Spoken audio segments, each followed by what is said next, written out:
Hi everyone, welcome back to my YouTube channel. आज हम discuss करेंगे एक्स लिमिटेड को। इसको डिस्कस करने का रीज़न क्या है, क्या हमें यहाँ पे फ्यूचर ग्रोथ नज़र आती है, कंपनी बिजनेस कैसे करने वाली है। तो आज की वीडियो में हम इन सभी चीज़ों को डिटेल से समझेंगे।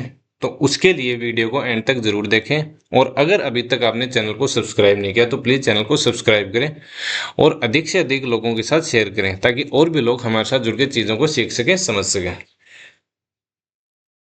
अगर हम कंपनी के बिजनेस की बात करें तो कंपनी का बिजनेस तीन वर्टिकल्स में बटा हुआ है। एक तो एरोस्पेस, कंज्यूमर गुड्स और डिफेंस सेक्टर। डिफेंस सेक्टर में इन्होंने अभी हाल फिलहाल में एक SL India and Vegas Defence के साथ मिलकर एक अजना एरोस्पेस नाम का एक जॉइंट वेंचर बनाया था, जो सैन्य और कमर्शियल ड्रोन बनाएगा। ये जॉइंट वेंचर हुआ कब था इनका? जनवरी 2026 में। फिर कंज्यूमर गुड्स में जैसे ये खिलौना क्लस्टर और कंज्यूमर ड्यूरेबल्स। कंपनी ने कोप्पल में भारत का पहला खिलौना क्लस्टर और हुबली में पहला कंज्यूमर ड्यूरेबल क्लस्टर चालू किया है।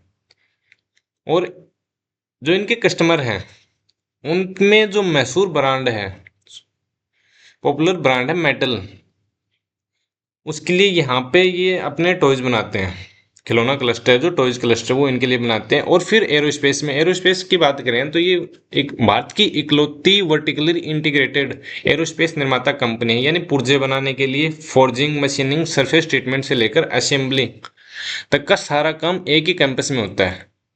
अब यहाँ पे हम देखें कि कंपनी, एक बार हम थोड़े से इनके यहाँ पे कंज्यूमर जो गुड्स हैं यहाँ पे इनमें क्या क्या है, कंपनी के प्रोडक्ट्स हैं वो यहाँ पे देख लेते हैं। कंज्यूमर गुड्स में जैसे जो घरेलू किचन वगैरह में काम में आने, घर में किचन वगैरह में जो काम में आने वाले प्रोडक्ट हैं यहाँ पे, जैसे चाय की केतली है, खाना बनाने के बर्तन वगैरह हैं, ये यहाँ पे बनाते हैं। फिर खिलौने में यहाँ पे हम देख सकते हैं जैसे प्लास्टिक के खिलौने वगैरह हैं यहाँ पे। और थोड़ा अगर हम नीचे जाएं यहाँ पे तो टॉयज वगैरह में आते हैं कंज्यूमर ड्यूरेबल्स। यहाँ पे पूरा इसमें जाके हम डिटेल से देख सकते हैं। और कंज्यूमर इलेक्ट्रॉनिक्स में जो कंपोनेंट्स होते हैं, जो portable computers and smart devices वगैरह के लिए, उनके लिए ये बनाते हैं।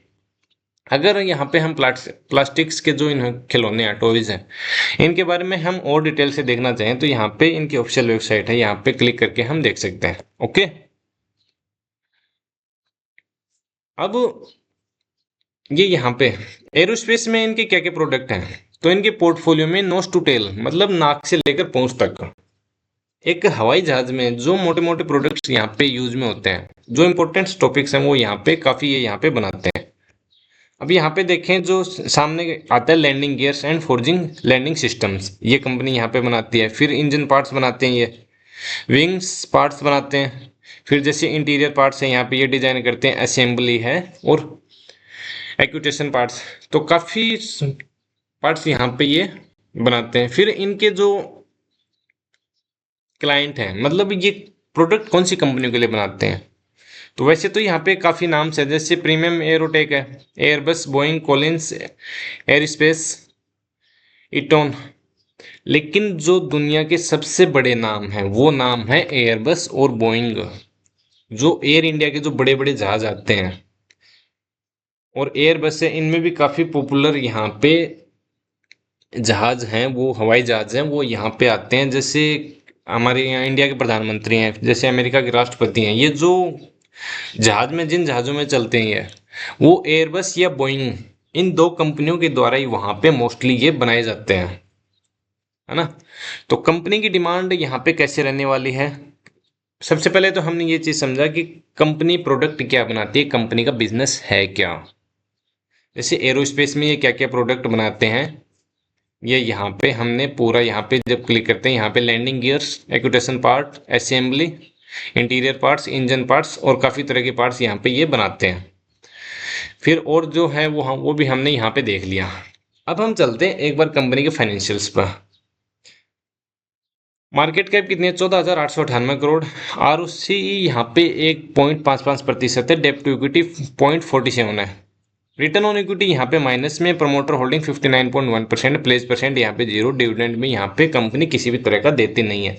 अब कुछ लोगों का पॉइंट ये हो सकता है कि अनिल यहाँ पे ये नंबर इतने खराब हैं, फिर भी इसको डिस्कस करने का रीजन है क्या?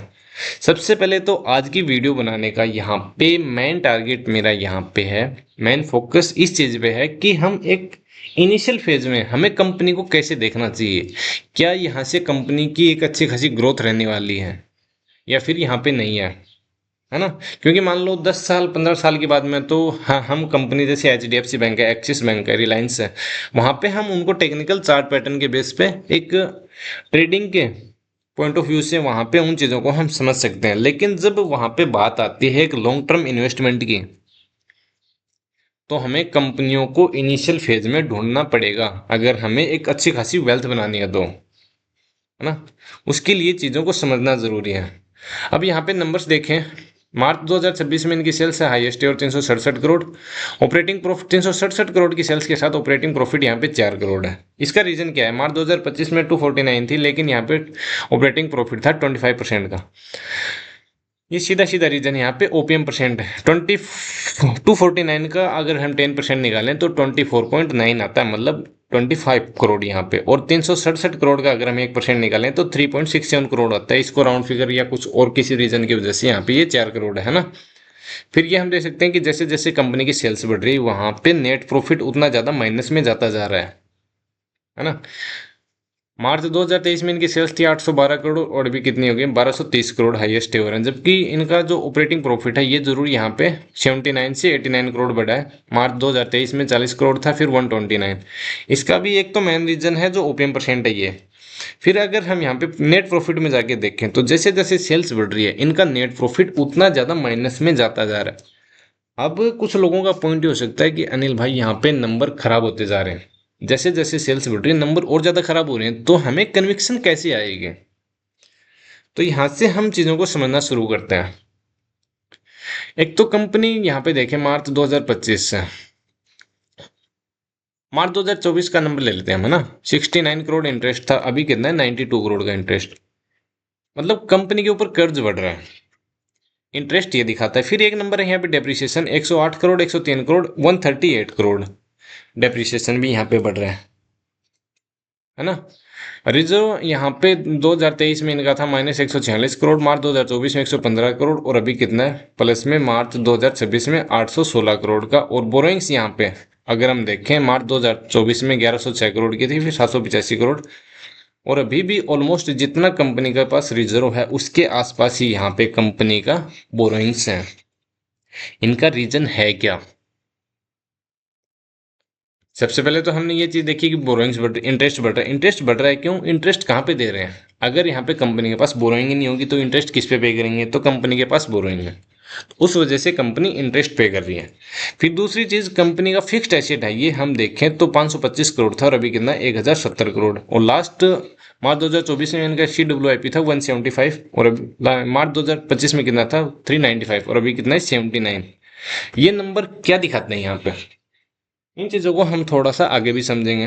कंपनी एक्सपेंड कर रही है, कंपनी बिजनेस में ज़्यादा से ज़्यादा निवेश कर रही है, एक्सपेंशन कर रही है, कैपेक्स यहाँ पे ज़्यादा से ज़्यादा कंपनी यूज में ले रही है ना। ये चीज़ यहाँ पे फिक्स्ड एसेट भी दिखाता है और CWIP भी यहाँ पे दिखाती है।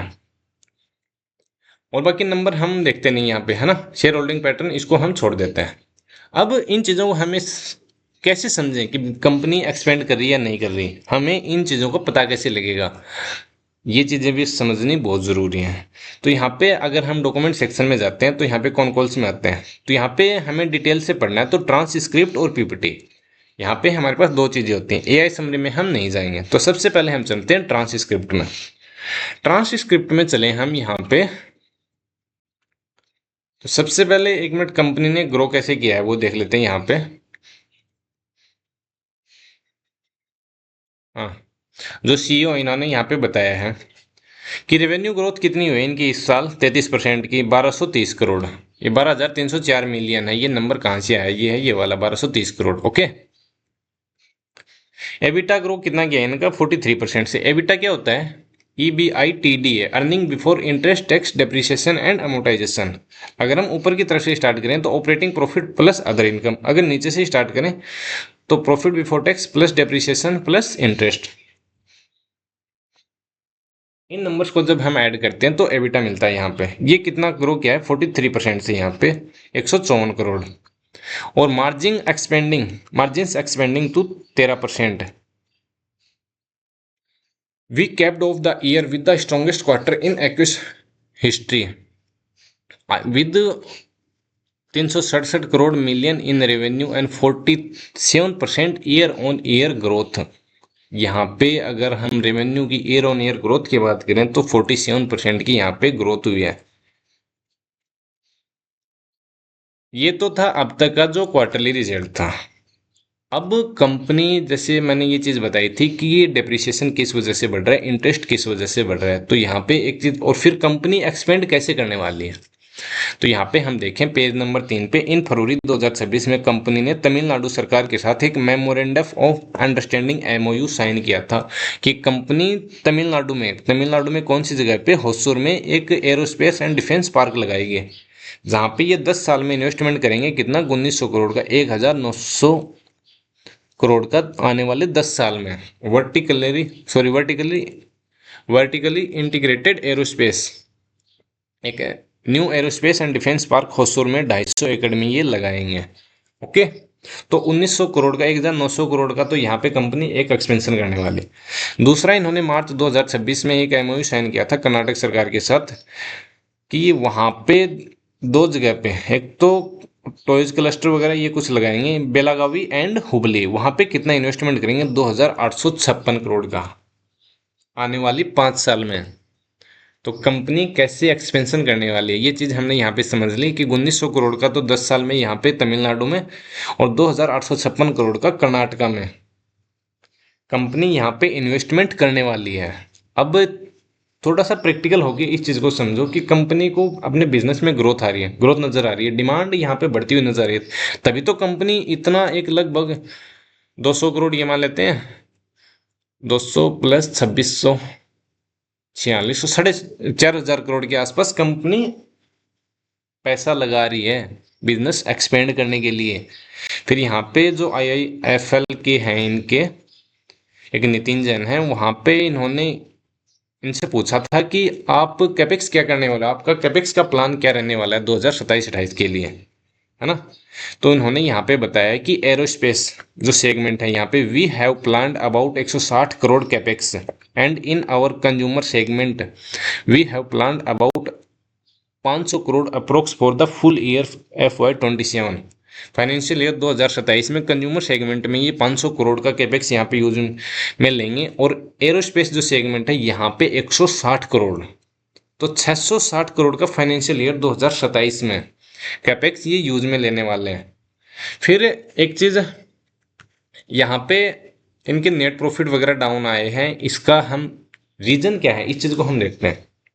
एक तो जो कंपनी का जो ये टॉयज क्लस्टर वाला प्लान था, जो कंज्यूमर गुड्स हैं, इनमें कंपनी का पहले एक, ये अपने प्रोडक्ट देते थे, कौन सी कंपनी के लिए बनाते थे, हैस्ब्रो। इन्होंने जो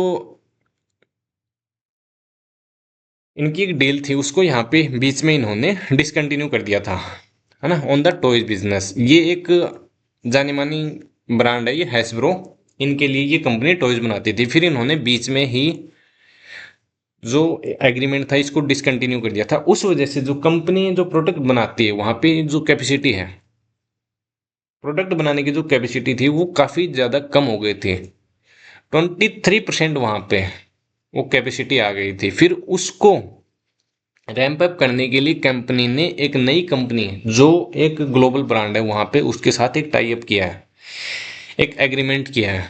वो कौन सी कंपनी है, metal, METTEL। On the question यहाँ पे ये देख भी सकते हैं, यहाँ पे yes we have signed a long term agreement with metal and both sides are fully committed to scaling volumes। मतलब यहाँ पे दोनों तरफ से एक आपसी सहमति से एक लॉन्ग टर्म एग्रीमेंट यहाँ पे साइन हुआ है, मेटल की तरफ से और एक्वस की तरफ से, है ना।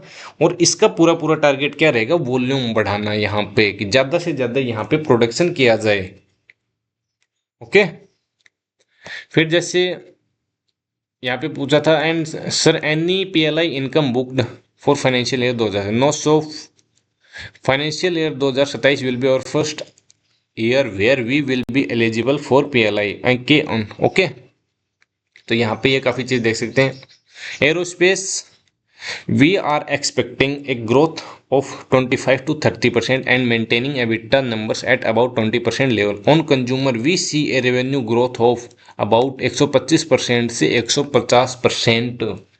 अगर एरोस्पेस की बात करें तो ये कितनी ग्रोथ एक्सपेक्ट कर रहे हैं, 25 से 30%. और एबिटा मार्जिन की बात करें तो यहाँ पे इनका टारगेट है 20% के नंबर पर यहाँ पे मेंटेन करना. और कंज्यूमर गुड्स में यहाँ पे जो इनकी रेवेन्यू ग्रोथ है वो कितनी है, यहाँ पे Q4 फाइनेंशियल ईयर 2027 तक 125% से 150%, है ना. फिर इनके जैसे कुछ नंबर्स भी बढ़े हैं. जब ये पूरा कॉन्फ्रेंस कॉल है यहाँ पे इसको पढ़ोगे तो यहाँ पे काफ़ी चीज़ें यहाँ पे क्लियर होंगी, है ना. इस चीज़ को लेके यहाँ पे इन्होंने बताया भी है मैनेजमेंट ने. अब हम चलते हैं यहाँ पे इनके पीपीटी में. पीपीटी में अगर हम देखें 2011 में इनके पास 14 लीडर्स थे और 15 साल बाद 2026 में 45+ लीडर्स हैं इनके पास.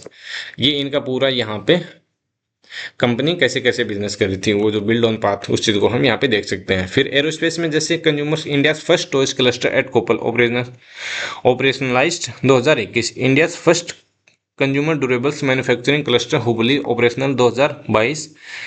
800 के plus square feet combined manufacturing space. First company to be qualified and ship to mechanical enclosure for two products lines to global consumer electronic. फिर इन्हें हाल फिलहाल में एक ग्लोबल लेवल पे यहाँ पे एक अवार्ड भी मिला था. ओके. फिर जो एपीआई है यहाँ पे इनका जॉइंट वेंचर है Magellan Aerospace and X operating since 2008 से. और एक स्क्वाड यहाँ पे Obert and Jewel and X operating since 2011. तो यहाँ पे इस चीज़ के बारे में पूरा देख सकते हैं. फिर जो इंडिया का इमर्जिंग मैन्युफैक्चरिंग पावर हाउस है, इसका मतलब है क्या. अभी मोस्टली जो चीज़ है मैन्युफैक्चरिंग है वो कहाँ पे सबसे ज़्यादा डिपेंडेंट रहती है. जैसे एक तो चाइना है, ताइवान है, यहाँ पे इन देशों पे यहाँ पे डिपेंडेंट रहना पड़ता है ना. तो जब चाइना जब जी में आए वहाँ पे अपनी मनचाही करके जो सप्लाई चेन है उसको डिसरप्ट करने की काफ़ी बार कोशिश करता है और उस चीज़ को डिसरप्ट कर भी देता है ना. तो वहाँ पे इंडिया कहीं ना कहीं और भी ग्लोबल लेवल पर जो काफ़ी कंट्री हैं वो चाइना का एक एक काउंटर पार्ट यहाँ पे इंडिया में तलाश कर रहे हैं. वहाँ पे India stands to gain from geopolitical and economic trends that are steering the diversification of Asia's manufacturing supply chain, increasing local demand and improving competitiveness for export. We are added advantage. जो supply chain है वो बाधित ना हो, उस चीज़ का सबसे geopolitical tension है उन चीज़ों का, मतलब जब चाइना के साथ हैं वो जियोपॉलिटिकल टेंशन वहाँ पे काफ़ी ज़्यादा बढ़ जाते हैं इंडिया के भी और काफ़ी कंट्रीज़ के भी. तो उन चीज़ों का बेनिफिट उठाने के लिए और फिर जो लोकल डिमांड है वो बढ़ रही है, उस चीज़ का सबसे बड़ा फायदा यहाँ पे इंडिया को होने वाला है ना. By 2030 manufacturing output will increase 3 times of 2020 output. जो 1980 से 2020 तक जो मैन्युफैक्चरिंग आउटपुट था ये 7% की सीएजीआर के साथ ग्रो किया था, लेकिन 2020 से 2030 तक इसको 10 से 12% की सीएजीआर के साथ ये ग्रोथ यहाँ पे नजर आती है ना. ये सोर्स, ये डाटा कहाँ से लिया गया, स्टेट व्यू कैपिटल की तरफ से. ये $1400 बिलियन यहाँ पे मैन्युफैक्चरिंग आउटपुट है, ये 2030 तक यहाँ पे पहुंचने का आइडिया है. फिर ये 2031 तक इनका मतलब मैनेजमेंट का यहाँ पे कंपनी कैसे ग्रोथ देखती है उस चीज़ को हम देखें तो रेवेन्यू ये 4 गुना से 4 टाइम टू 6 टाइम यहाँ पे इनका रेवेन्यू को लेके जाने का यहाँ पे पूरा पूरा टारगेट रहेगा. रेवेन्यू कैसे, जैसे सेल्स जो 1230 करोड़ की है, मान लो ये 1230 करोड़ है यहाँ पे, है ना.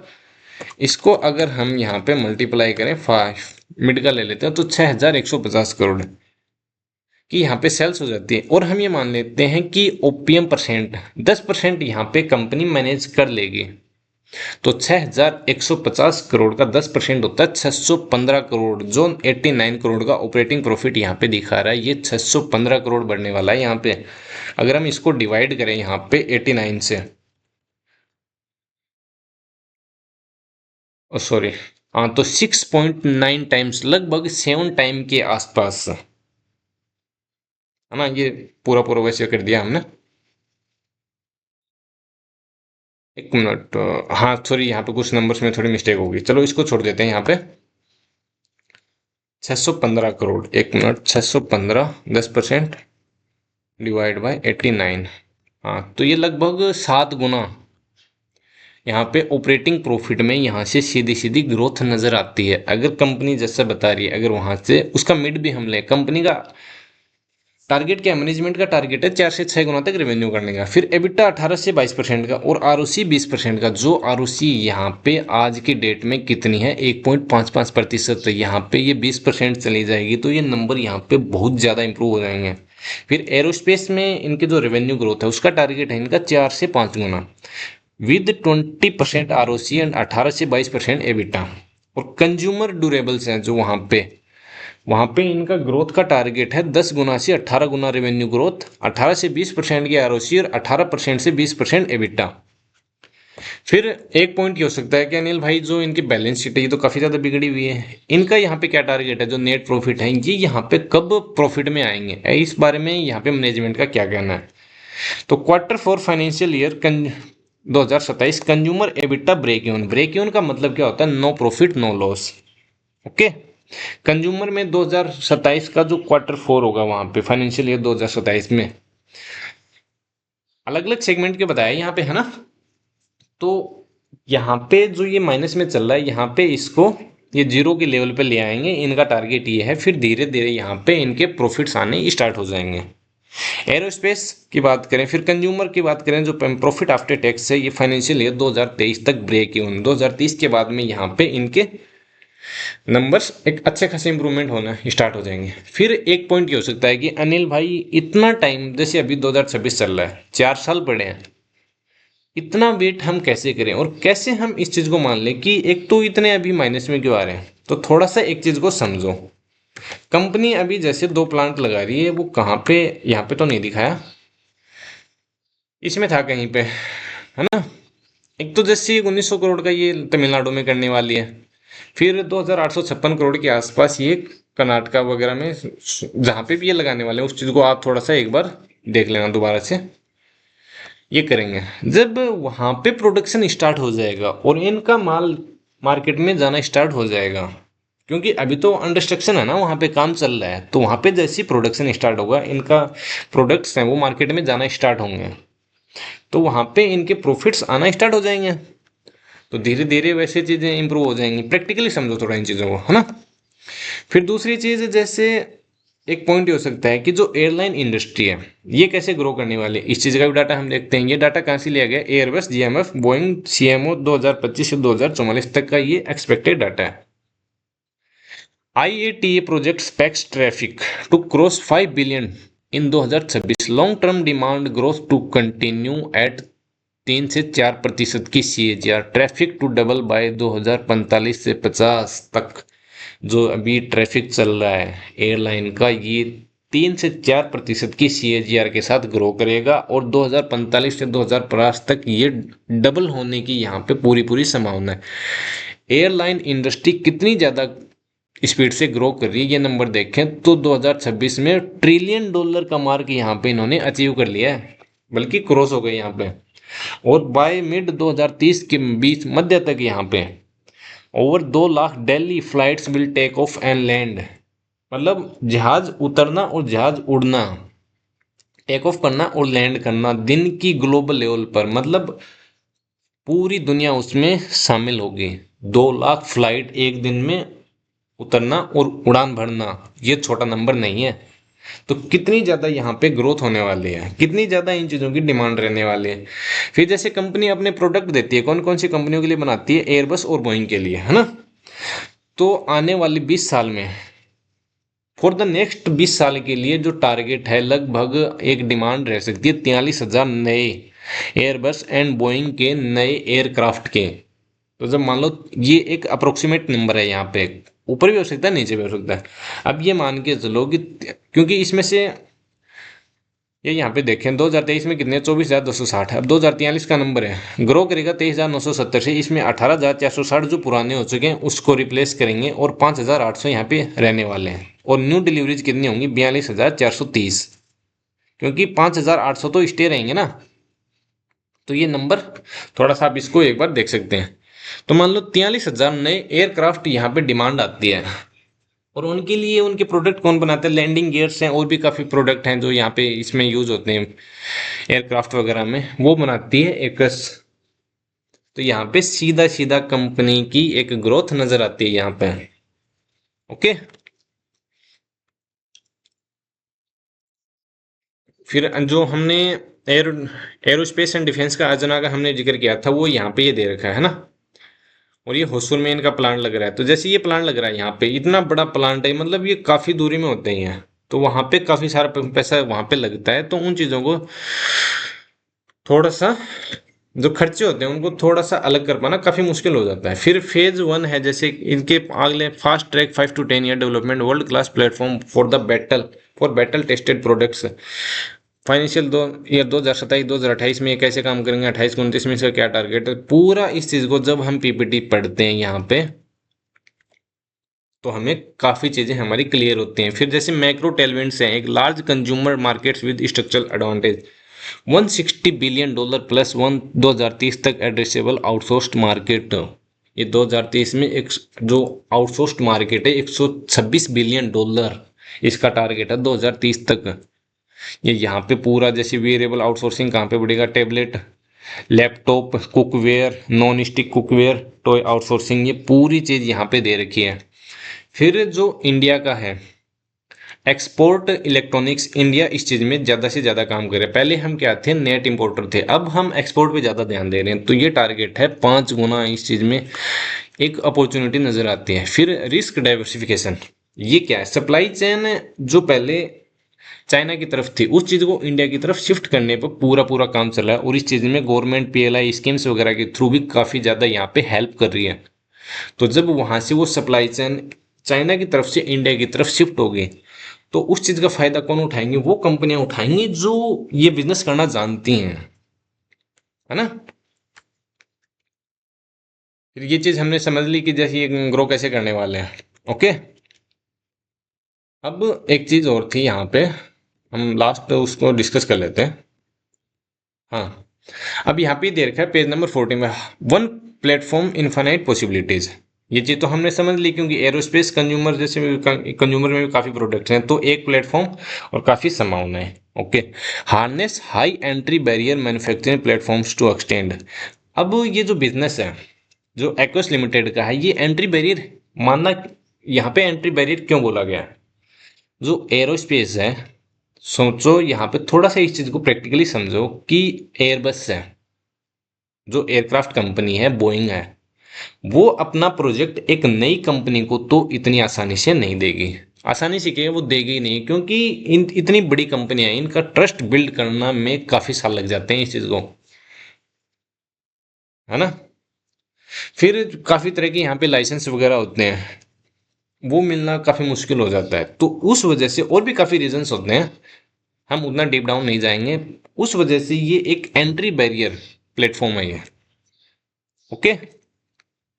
तो जब हम यहाँ पे देखते हैं, पूरी हमने पीपीटी पढ़ ली, और यहाँ पे मैनेजमेंट क्या बता रहा है यहाँ पे, इस चीज को हम यहाँ पे देख सकते हैं। फिर जो आरओसी आरओई है यहाँ पे, जब बिजनेस कंपनी के जो प्लांट है वहाँ पे प्रोडक्शन स्टार्ट हो जाएगा, और वहाँ पे चीजें बनना स्टार्ट हो जाएंगे, जब चीजें मार्केट में जाएंगी ऑन डिमांड, वहाँ पे उनकी सप्लाई होना स्टार्ट होगी, तो ये सभी नंबर्स यहाँ पे इंप्रूव हो जाएंगे यहाँ पे। ओके।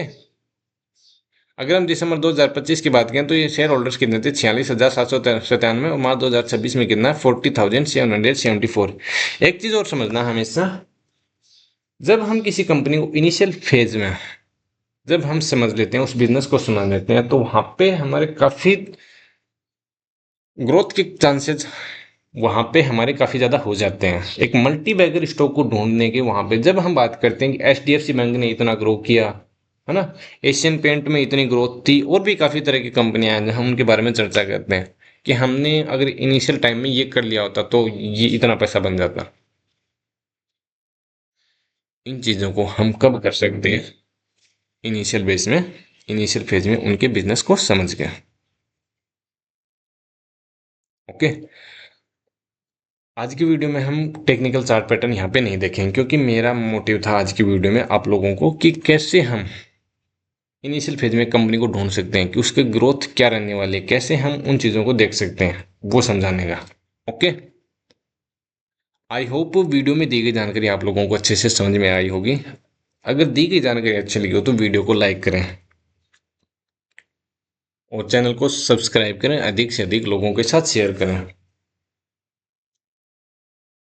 अगर इसके बावजूद भी आप लोगों का किसी भी तरह का कोई भी पॉइंट यहाँ पे रहता है तो आप लोग कमेंट सेक्शन में कमेंट करके पूछ सकते हैं।